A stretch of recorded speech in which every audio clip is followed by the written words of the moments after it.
So this was the first society for scroll and or book and snake at Yale. Book and snake, scroll and key. I'm going to show you more.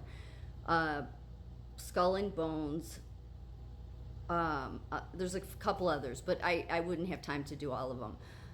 I keep saying, it's very difficult to know when their history is, because you read some things that say Yale goes back to like the late 1600s, early 1700s, but then you read that their founding is like in the 1800s, many of these, some in the early 1900s. But all of these are people that go on to get into big positions. It was the way for the crown of England to still maintain control of America and use the education universities to do it. So Book and Snake, or the Society of Book and Snake, is a secret society for seniors at Yale, established in 1863, and is the fourth oldest secret society at Yale. And as you can see, founded Sheffield Scientific School, Yale College. Here's another one. Berzelius is a secret society at Yale named after a Swedish scientist, the founding fathers of modern chemistry. Secret society. That BZ, that's their only emblem. This is the tomb for scroll and key. Obviously, I know it's cut off there, but it basically is just saying the society founded in 1842 at Yale University in New Haven, Connecticut. It is one of the oldest Yale secret societies and reputedly the wealthiest. The society is one of the reputed big three societies at Yale, along with Skull and Bones and Wolfhead. Each spring, the society admits 15 rising seniors to participate in activities. So the thing is that these people then go on to get on the courts. They go on to be the biggest lawyers that are fighting stuff in front of the Supreme Court. They're they're all your politicians, because these societies are worth a lot of money.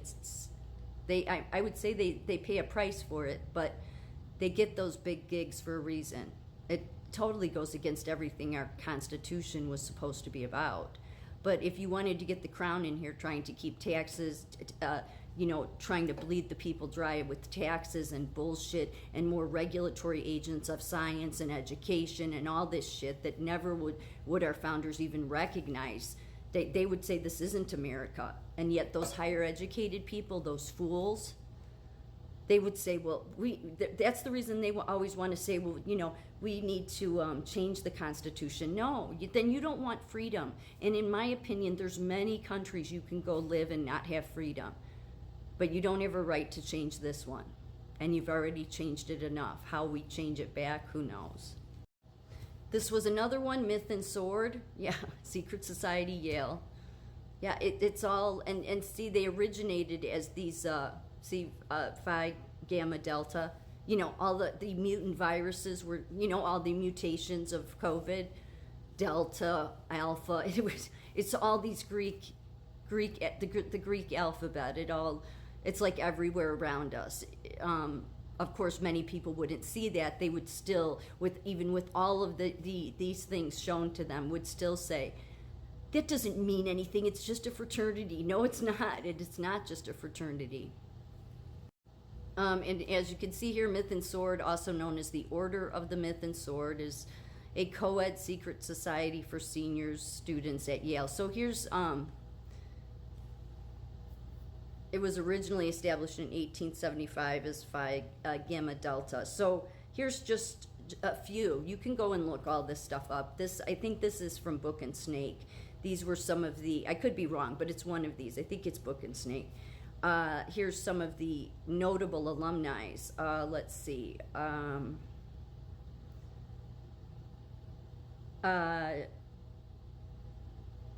father of Jacqueline Kennedy Onassis. Nicholas Brady, who was a former Secretary of Treasury. A college football player and physician, William T. Bull.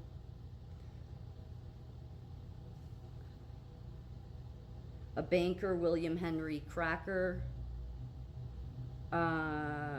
I'm just trying to get to any. Oh, Henry Ford II, former chairman and chief executive officer of the Ford Motor Company.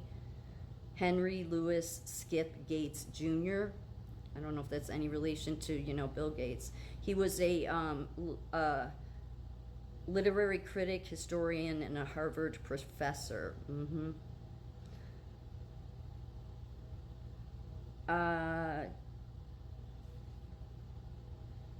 There's a lot of names here. I just am trying to look at any that is possibly people that would know the names, but they've all gone on to be in ambassador positions, the heads of whatever it is they do, whether it's science, in the government. Bob Woodward, yeah, the Washington Post. He's the one on my old channel. I did a video about him, and he talks in this, like, he's just so boring.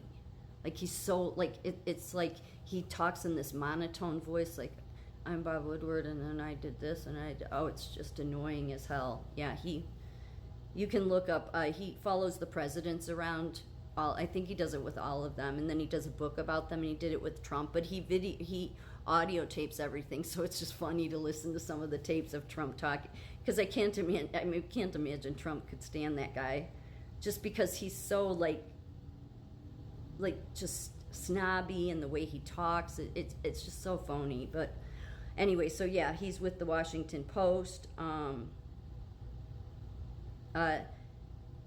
Ogden Reed, in 1949, was the U.S. ambassador to Israel and the United States representative, a mining engineer. So, and this is just one society. So when you have all these, and they're at all your major league all your major ones have these secret societies, and people have blown them off for years.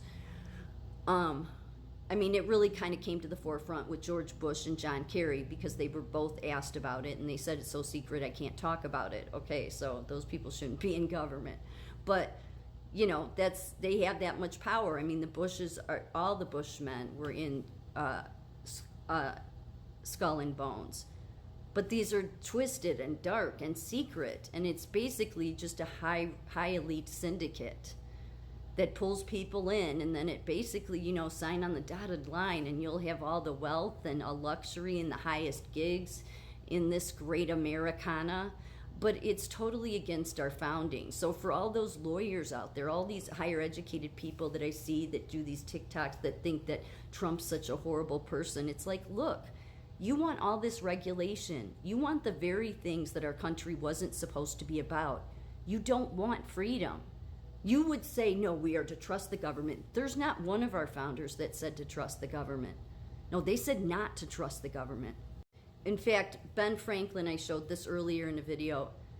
This is telling. This is what all of our founders did not expect. Our Constitution hasn't lasted either. But this is what Ben Franklin had said. The U.S. Constitution is likely to be administered for a course of years and then end in despotism. That's what all of our founders figured.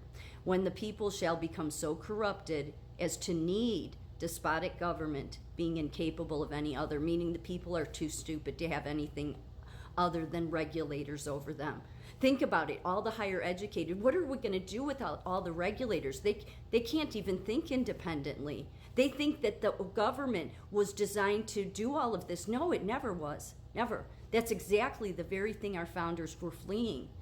They wanted to be actually free people, where if you were going to come here to America, you had to be able, make it on your own kind of thing.